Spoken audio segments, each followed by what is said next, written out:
as an independent portfolio management firm, we've had that freedom, that flexibility to just do what's best for clients and not have other other concerns or other interests. We're just trying to drive results, drive bottom line results, manage risk, and get the job done for clients. And that's what we've seen over the last year and a half for sure. And lots of happy clients and investors, and it's a strong market which has helped. This is the Realize Your Wealth podcast by Aretec Wealth. We want you to be wealthy. We want you to feel wealthy. We want you to realize your wealth. All right, here we go. It's Friday. We're back. Another Aretec podcast. Another weekly update. Markets have been strong out there. It's been a strong February, coming back from the sort of volatility end of January, early February. A little bit bumpier today. Seems to be that happens kind of end of the month. Maybe some profit takings going on out there. But how you doing, Greg? What's going on? What's happening today? Yeah, it's a good reminder, just to your point about the markets. Like end of January, we had some markets sold off a little bit, but to your point, they've kind of recovered nicely and back at fresh all-time highs. So it's a good reminder that volatility could be a little bit of an opportunity, and don't always have to be afraid of it. So it's been good. Yeah, no, it's been a good market, good start to the year in general, but not without its bumps and ups and downs. So we're going to give more of an update on the portfolio, our tactical wealth portfolio, our strategy, the real money portfolio. But I think you said, Greg, that you're doing a winter half marathon this weekend. You keeping the running going. I only ever did one marathon. Greg's up to like 5 of them at this point. No, I thought we agreed we weren't going to advertise that, because now the pressure.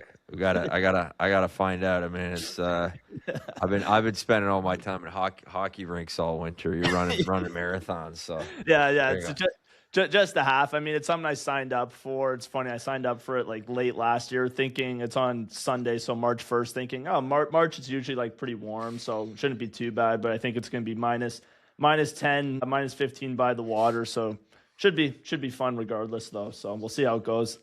Well, yeah, the cold weather has been good. It's been good for the hockey rinks, the outdoor rinks. So we've been out on the outdoor rinks a lot, and the season, I think, is going to get extended, but it'll calm down in the next little while, I'm sure, by March break.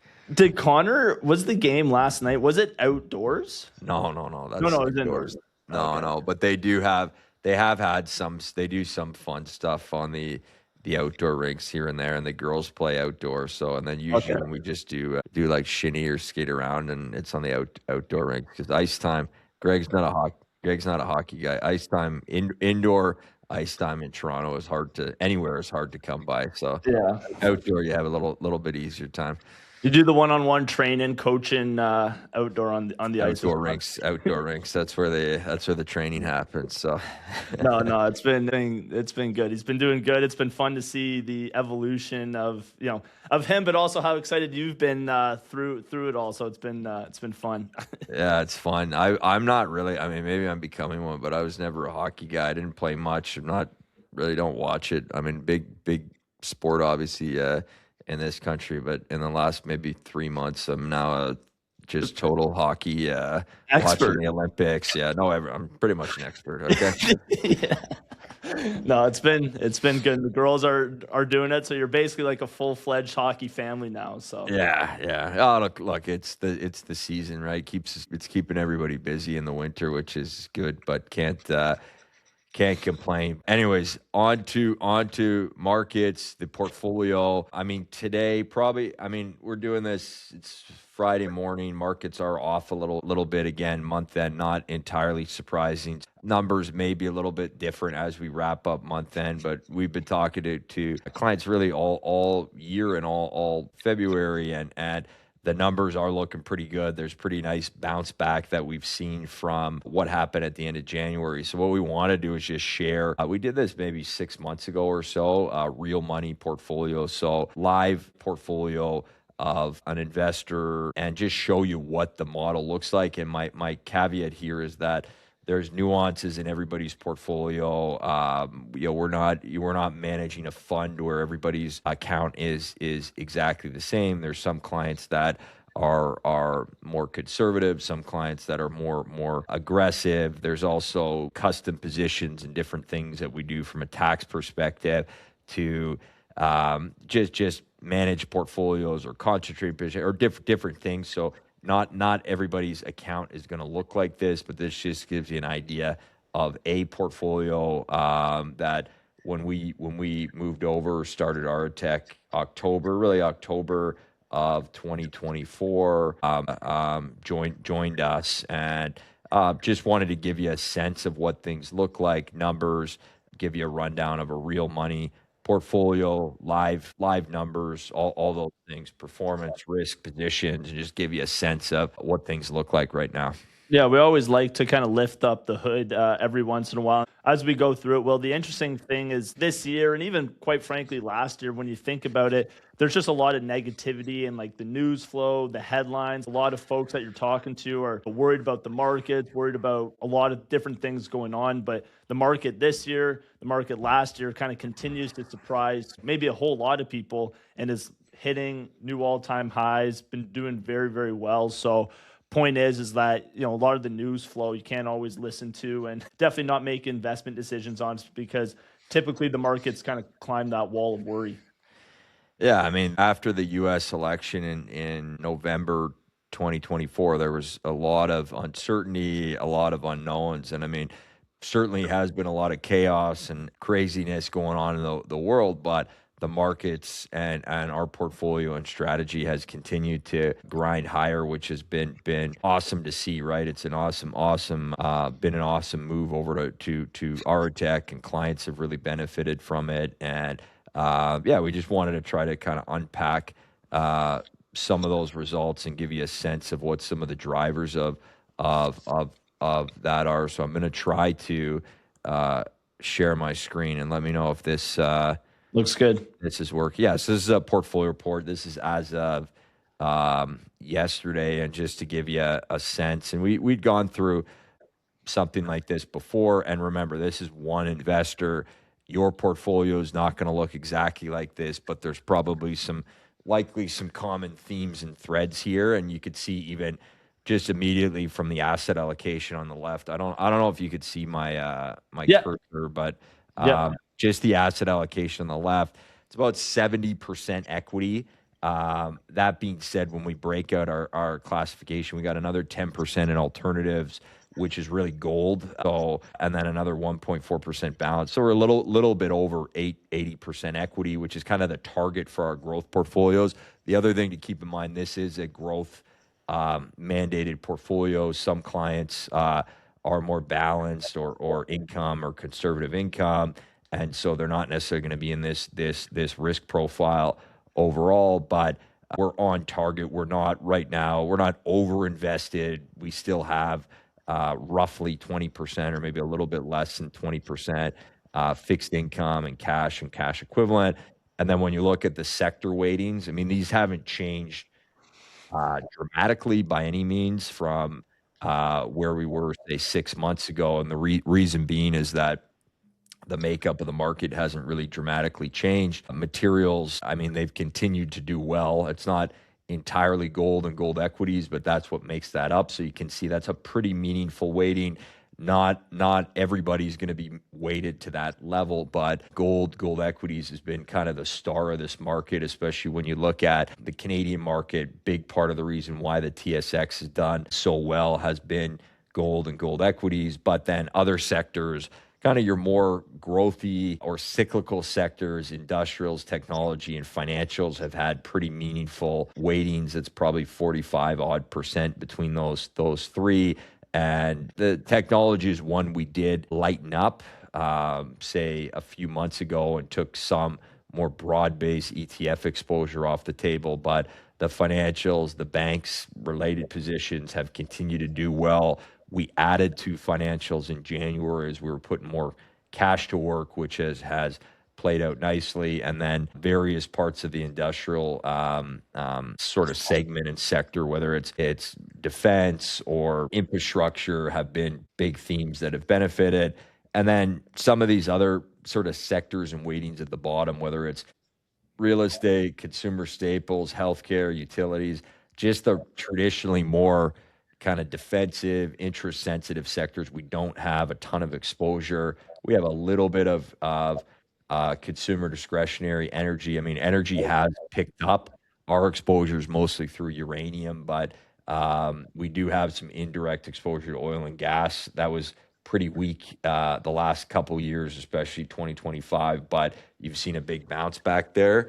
And then the regional exposure, we've added to places like Japan and getting more international and global type exposure in here. So anyways, that's just kind of a high level in terms of allocation.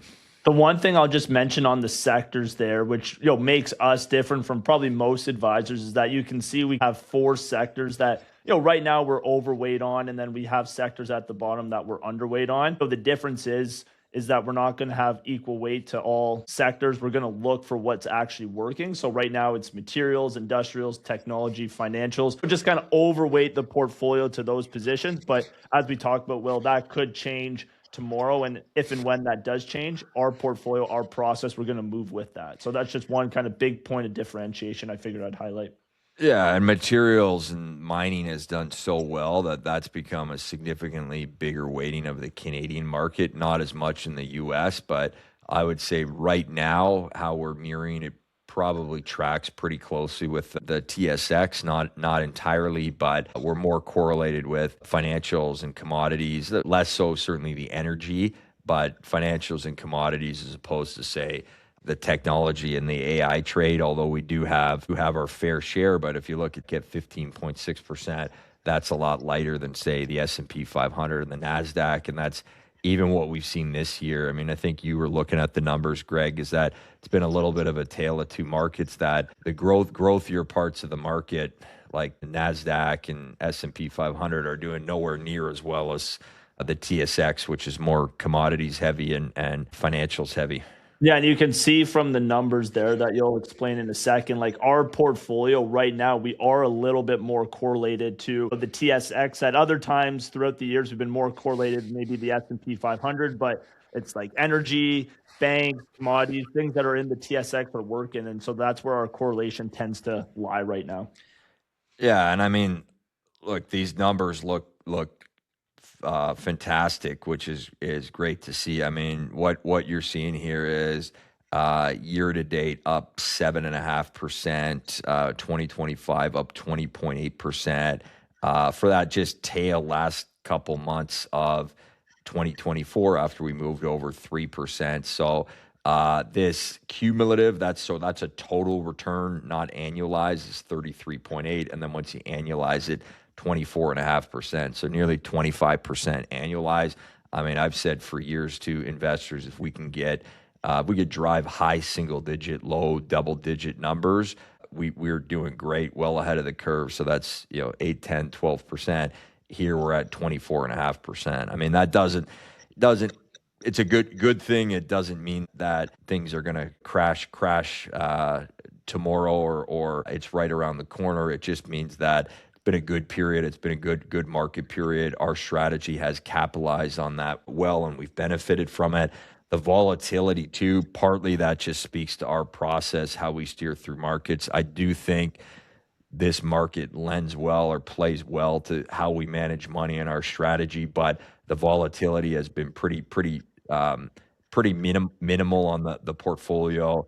We're sitting at sort of 7.9, so around 8%. The max drawdown 8.5%. That was really during the whole liquidation day, Trump tariff crash in April, where the whole market went down 15, 20%, something in that magnitude. So we were down probably about half of that, which is great. But we certainly haven't missed out on the way back. And then you see that Sharpe ratio number. I would say the caveat there is that when volatility's minimal, which is what we've seen, performance is strong, which we're definitely seeing here. that just the nature of that equation, it's going to look really good. But I mean, a Sharpe ratio of 3.1 is very, very strong. If returns are softer and volatility is higher, that number is going to look a lot lower. But generally speaking, anything that is one and above is pretty good, and that's what you get out of a lot of kind of more market buy and hold type of portfolios. Is it's around one. It's going to vary just based on how volatile and how high the returns are. But we've been at 3, which is strong. Probably not going to stay up there. If we can keep it above 1 or somewhere in the 2 range, that's great. But it just speaks to how strong the numbers have been over the last year and a half, and since making the move over to Aretec. Yeah, and one of the things that just sticks out to me, Will, as you look at this page and also the previous page. So, year to date, I know it's only been a couple months, but numbers are pretty good, pretty solid, 7.5%. But we're getting those numbers not by taking on 100% market risk. Like going back to the other page, we have cash, we have non-market investments. We're not fully invested. So that's just another thing to mention, is that we're able to get these returns not from taking on more risk, but from actually taking on less risk, but just making sure we're in the right areas. Yeah, just better managing the markets, being in the right pockets, the right sectors, subsectors, themes. I also just find we've had more flexibility in this world to do what's best for clients and best for the portfolio and best for clients' money. And yes, it's been a strong market, and that tailwind is awesome. But as an independent portfolio management firm, we've had that freedom, that flexibility to just do what's best for clients and not have other concerns or other interests. We're just trying to drive results, drive bottom line results, manage risk, and get the job done for clients. And that's what we've seen over the last year and a half for sure. And lots of happy clients and investors, and it's a strong market, which has helped, which is awesome to see. And there's some of this, I'll go into a little bit more detail. I mean, some of this just shows this is not the best view, but our asset classes, our sector exposure is changing over time, and we'll highlight in these reports those shifts and changes, but that view is a little bit more static. And then, I mean, this is a ton of detail in terms of what's going on in a more modeled managed account on the tactical wealth portfolio. But I don't know, Greg, do you want to unpack a little bit that's in here?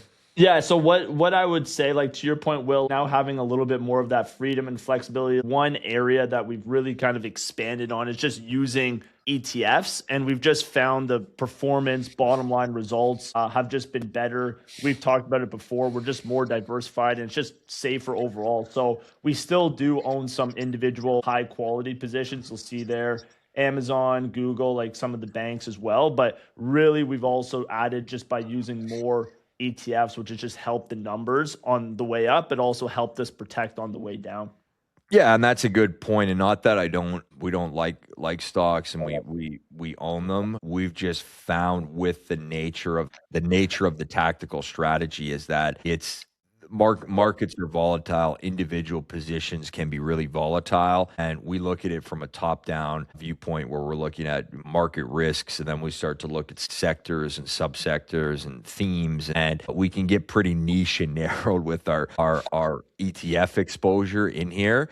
And a lot of times we'll start to narrow down and say, you know what, we don't really need to go a lot narrower than that and pick the one stock we can get pretty much all the return, oftentimes better returns, but do that with less risk, less volatility, more. I just find ETFs are safer for clients. They're not risking underperformance. Yes, so you're going to get that one big winner in the space? Probably not, but there's examples in here where we kind of stayed away from that. Like we put a good amount of money into semiconductors, so stocks, which we've talked about a lot, which has done exceptionally well. I mean, normally when people are thinking semis, they're thinking immediately NVIDIA, but NVIDIA had already had a big run. Semis went down in April of last year. We went into stocks, which is in the technology sector, and that one has done, generally speaking, quite well, up 71% for clients here.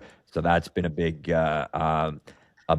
winner. But rather than trying to pick the one individual semiconductor name, we got that whole theme of the AI and the tech infrastructure and what's underlying that. So the ETFs have been a good piece. It's a little bit hard on this report, understandably, to unpack exactly what's going on, but a number of them are sector and subsectors. So you could see here a couple gold and base metals, and then areas like rare earth and uranium are in here, which are kind of that commodities theme. But at the same time, we have our individual names, like Caterpillar has been a big winner. Agnico Eagle's been a big winner. It's just the ETF approach here.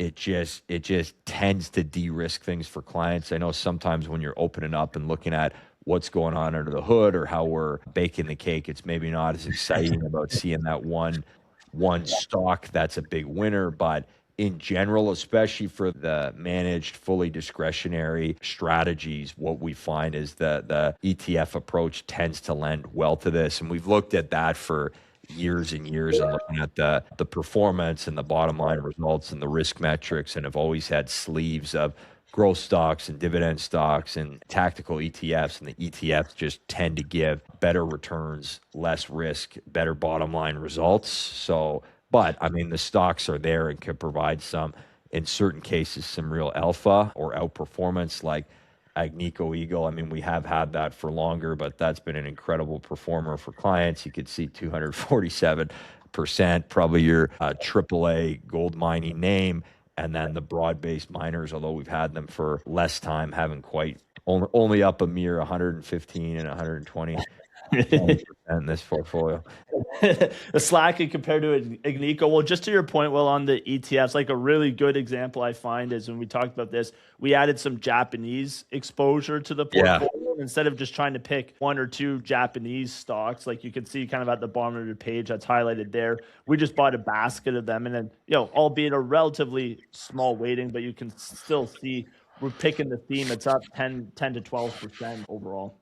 Yeah, global infrastructure, that's another one. Both of these we bought just in January. We got just more kind of buy signals out of the market in sort of early to mid-January. So global infrastructure in Japan were a couple areas we added to. We're in a lot of these right pockets, these right themes overall. Like gold is another big one. That's not the gold equities, but the physical gold as well. But what the ETFs allow us to do is, as well, at times, we can move from offense to defense. We can very quickly rotate out of these and shift and change based on changing market conditions. So the ETFs just lend well to our strategy. But I mean, I still think stocks make sense when you really want to drive some alpha and some outperformance overall, and for certain clients and certain reasons. It's just to sort of highlight broad-based where things have gone with this particular strategy. So anyways, just gives you a sense of it.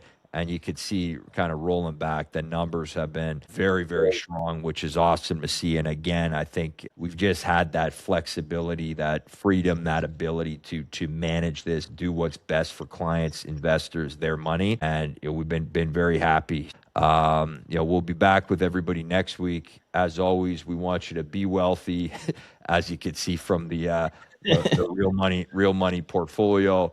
We want you to feel wealthy, be enjoying life, enjoying your money, enjoying retirement. We want you to realize your wealth. So back with everybody next week, and thank you very much. Have a good one.